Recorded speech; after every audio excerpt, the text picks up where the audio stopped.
विजयपुर नाम का एक छोटा सा गांव था। वह गांव बेहद खूबसूरत था। वहां एक छोटे से घर में सुनीता अपनी बेटी और अपने पति के साथ रहती थी। सुनीता ने अपनी बेटी चंदा को बहुत प्यार से पाला था और उसकी शादी के सपने सजा रही थी। सुनीता का पति रमेश भी दिन रात मेहनत करता ताकि उसकी बेटी की शादी धूमधाम से हो सके। लेकिन एक तरफ सुनीता अपनी बेटी की शादी के लिए लड़का ढूंढने निकली थी और वहीं दूसरी तरफ चंदा दिन भर आवारागर्दी करती। उसे न खाना बनाना आता और न ही घर का कोई काम आता था। बेटी के प्यार में सुनीता अंधी हो गई थी। उसे दिखाई नहीं दे रहा था कि कैसे वह अपनी बेटी की जिंदगी बर्बाद कर रही है। एक दिन चंदा को देखने लड़के वाले आए। लड़का शहर में काम करता था, अच्छा कमा लेता था।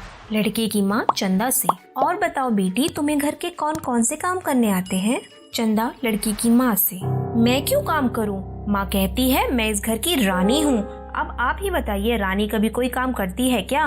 यह सुनकर लड़की की माँ सोच में पड़ गई और सुनीता से कहा, ये क्या कह रही है आपकी बेटी? क्या आपने इसे कोई काम नहीं सिखाया है? काम तो छोड़िए, क्या आपने अपनी बेटी को तमीज भी नहीं सिखाई है? सुनीता के कुछ कहने से पहले ही चंदा उठ खड़ी हुई। उसका चेहरा लाल हो गया था। ए बुढ़िया, क्या बोला तुमने? तुम्हारी इतनी हिम्मत कैसे हुई मेरी माँ से बात करने की? खुद तुम्हें तमीज है ही नहीं और तुम मुझे तमीज सिखाने चली? ये सुनकर लड़की की माँ और लड़का दोनों ही खड़े हो गए। तभी चंदा ने कहा, अपने बेटे को लेकर जा यहाँ से।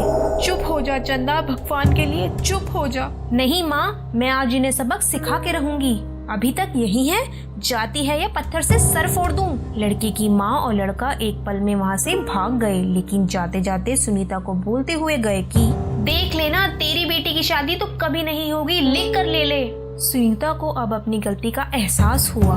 उसने सोच लिया कि वह अब अपनी बेटी को घर के सारे काम सिखाएगी और सिर्फ काम ही नहीं पर तमीज भी सिखाएगी। धीरे धीरे समय के साथ चंदा घर के सारे काम सीखने लगी, लेकिन इस समय चंदा बार बार घर से भाग जाती।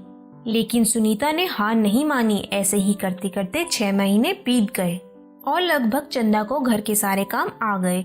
घर की सफाई, सिलाई करना और हाँ, तमीज से सबसे बात करना भी। लेकिन ये सब के बाद भी सुनीता खुश नहीं थी, क्योंकि चंदा को अब तक खाना बनाना नहीं आया था। उसके हाथ से कभी सही खाना बनता ही नहीं। कभी खाना जल जाता तो कभी खाने में नमक ज्यादा हो जाता। क्या करूँ रे चंदा मैं तेरा? तुझसे तो खाना बनता ही नहीं। सब तो तू सीख गई, लेकिन खाना बनाना तो तुझे अभी तक नहीं आता। माँ, मैं कोशिश कर रही हूँ, लेकिन ये खाना है कि मुझसे बनता ही नहीं। तू तो बस रहने ही दे, अब मुझे ही कुछ करना होगा। कुछ दिन बाद चंदा को देखने लड़के वाले आए और चंदा का रिश्ता पक्का हो गया। आज चंदा की शादी का दिन है। वो खुश तो थी, लेकिन चिंता में भी थी, क्योंकि खाना बनाना तो उसे अभी भी नहीं आता था। तभी वहाँ सुनीता आई। मैं जानती हूँ तू चिंता में है, लेकिन मैं मेरी प्यारी बेटी को ऐसे चिंता में नहीं देख सकती। ऐसा कहकर सुनीता ने एक चम्मच निकाला और उसके हाथ में दे दिया। माँ, ये क्या है? मैं तेरे लिए एक जादुई चम्मच लाई हूँ। जादुई चम्मच? हाँ मेरी बेटी, ये एक जादुई चम्मच है। तू इससे कोई भी बर्तन में एक चम्मच पानी गिरा देना उस खाने का नाम लेते हुए, और फिर वह बर्तन इस खाने की वस्तु से भर जाएगा। सच माँ? ऐसा कहकर उसने अपनी माँ को गले लगा लिया। चंदा की शादी हो गई और आज उसकी पहली रसोई है। बहू, आज तुम्हारी पहली रसोई है तो आज कुछ मीठा ही बनाना। जी माँ जी, लेकिन मैं आपसे एक बात कहना चाहती हूँ। क्या बहू? मैं जब रसोई में खाना बनाऊंगी तब रसोई में कोई नहीं आए। भला ऐसा क्यों? माँ कहती है कि अगर मुझे खाना बनाते हुए कोई देख ले तो मुझे नजर लग जाती है। उसकी ये बात सुनकर सब हंसने लगे। चंदा ने ठीक वैसा ही किया जैसे सुनीता ने कहा था और पूरा बर्तन खीर से भर गया। चंदा यूं ही खाना बनाती रही और सबकी चहेती बन गई। एक दिन उसकी सास को उस पर शक हुआ कि वह इतना अच्छा खाना कैसे बना लेती है और अकेली ही क्यों बनाती है। कल जब चंदा खाना बनाने जाएगी तब मैं रसोई में छुप जाऊंगी और देखूंगी वह खाना कैसे बनाती है। अगले दिन चंदा की सास ने ठीक वैसा ही किया और उसने देख लिया कि चंदा खाना कैसे बनाती है, और ये देखने के बाद वह जोर जोर से हंसने लगी और चंदा के सामने आ गई। चंदा अपनी सास को देखकर दंग रह गई। माँ जी, आप यहाँ क्या कर रही हैं? अच्छा बहू, तो तुम ऐसे खाना बनाती हो और इसीलिए किसी को रसोई घर में आने से मना किया था तुमने? हाँ माँ जी, मुझे माफ कर दीजिए। मैंने खूब कोशिश की थी, लेकिन मुझसे खाना बनता ही नहीं, इसलिए मुझे ये सब करना पड़ा। अरे तुम्हें देखकर तो मेरे पुराने दिन ताज़ा हो गए। मुझे भी खाना बनाना बिल्कुल नहीं आता था। तो मेरी माँ ने मुझे ऐसा ही एक चम्मच दिया था, लेकिन मेरी सास ने भी मुझे इसी तरह पकड़ लिया। अब आप क्या करेंगी माँ जी? वही जो मेरी सास ने किया था। चंदा की सास ने चम्मच उठाया और बाहर फेंक दिया और चंदा को कहा कि मेरी सास ने भी ऐसा ही किया था। अब मैं तुम्हें खाना बनाना सिखाऊंगी। मेरी सास ने भी मुझे खाना बनाना सिखाया था। चंदा भी इस बार पूरे मन से खाना बनाना सीखने लगी और केवल 3 महीने के बाद ही वह अच्छा खाना बनाने लगी। इससे हमें ये सीख मिलती है कि हम अगर कोई काम दिल लगाकर करें तो वह काम सफल जरूर होता है और फिर हमें कोई भी काम करने के लिए किसी भी जादुई चीज की जरूरत नहीं होती। जादुई मटका।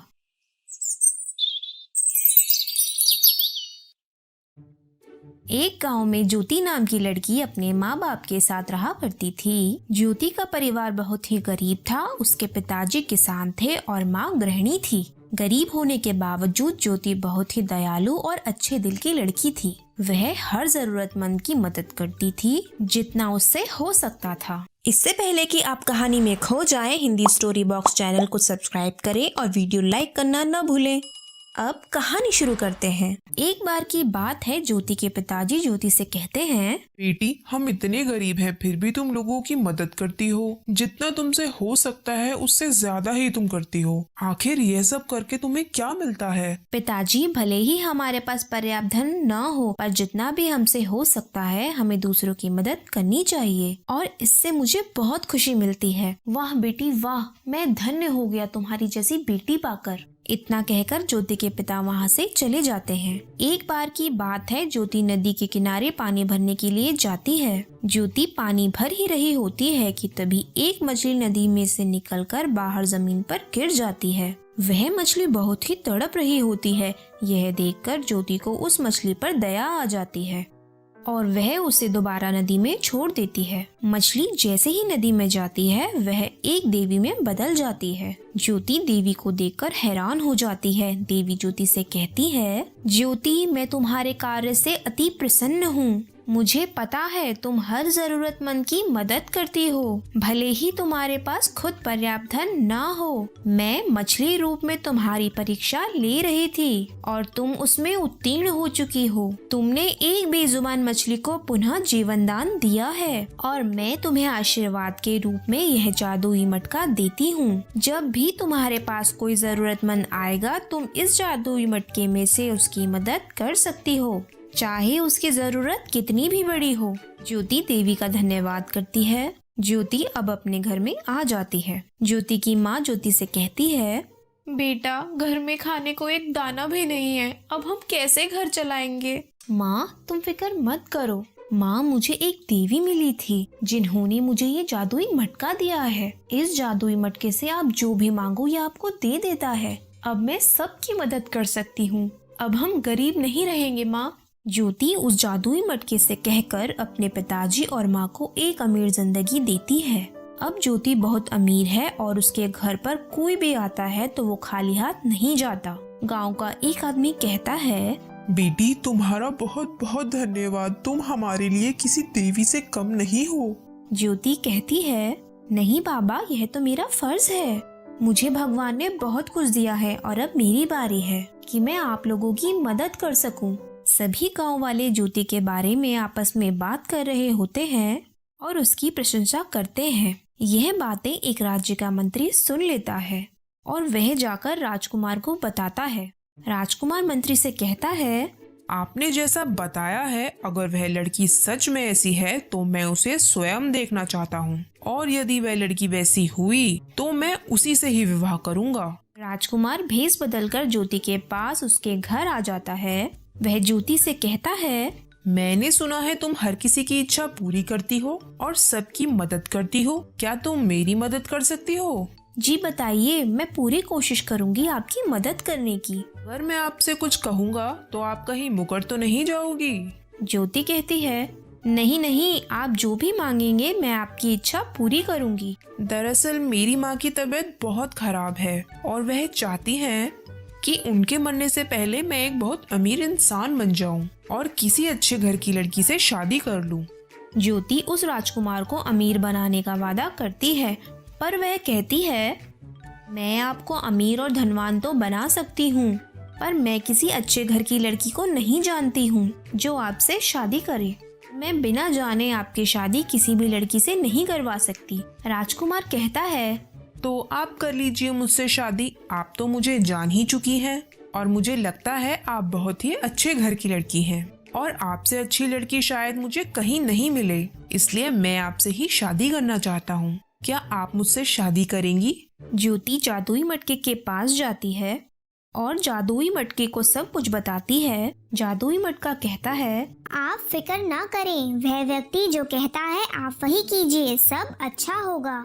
ज्योति जादुई मटके की बात मानकर उस राजकुमार से शादी कर लेती है। राजकुमार उसको अपने महल में लेकर जाता है। ज्योति राजकुमार से पूछती है, अरे यह आप मुझे महल में क्यों ले आए? राजकुमार कहता है, मैं तुम्हें बताना चाहता हूँ कि मैं इस राज्य का राजकुमार हूँ और तुम्हारे बारे में मैंने बहुत अच्छी बातें सुनी थी। मैं स्वयं तुमको देखना चाहता था, इसलिए मैं रूप बदल कर तुमसे मिलने आया और तुमसे शादी की। तुम बहुत ही दयालु हो और तुम्हारे जैसा दिल पूरी दुनिया में किसी का नहीं है। मुझे तुमसे अच्छी राजकुमारी कहीं नहीं मिल सकती, इसलिए मैंने तुमसे शादी की। ज्योति और राजकुमार खुशी खुशी रहते हैं और राज्य में हर जरूरतमंद की मदद करते हैं। शिक्षा, भले ही आपके पास अत्यधिक धन न हो पर एक दयालु दिल जरूर होना चाहिए।